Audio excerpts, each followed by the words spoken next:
আসসালামু আলাইকুম everyone. I hope সবাই ভালো আছেন। আলহামদুলিল্লাহ, আল্লাহর রহমতে আমরা অনেক ভালো আছি।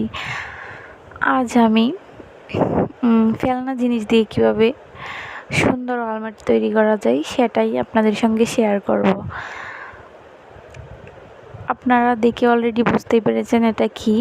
এটা হচ্ছে কেকের নিচে যে মোটা পেপারের একটা কার্ড, বলতে গেলে কার্ডের মতোই শক্ত একদম, ওই যে গোল শেপের যে কাগজটা থাকে ওইটাই আমি একটা অলমেট তৈরি করব হ্যান্ড পেন্টিং করে।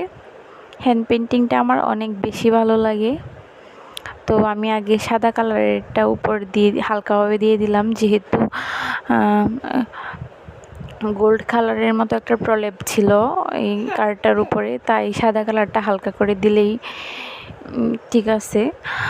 তো তারপর আমি গাঢ় নীল কালারের 3টা ফুল করে নিলাম, তারপর সবুজের পাতা আর কালো মাঝখানের যে তা দিলাম, কালো পাতার মাঝখানের লম্বা যে একটা থাকে ওইটা দিলাম কালো।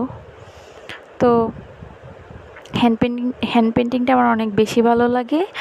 আমি আমার মেয়ের জামার মধ্যে, তারপর ফতুয়ার মধ্যে হ্যান্ড পেন্টিংয়ের কাজ করেছি, আর বেশ কয়েকটা অলমেট আরও তৈরি করেছি বাসায়। তো আপনারা জানাবেন আমার অলমেটটি কেমন হয়েছে। আমার তো বেশ ভালো লেগেছে। সবাই ভালো থাকবেন। আজ এই পর্যন্তই। আল্লাহ হাফেজ। আর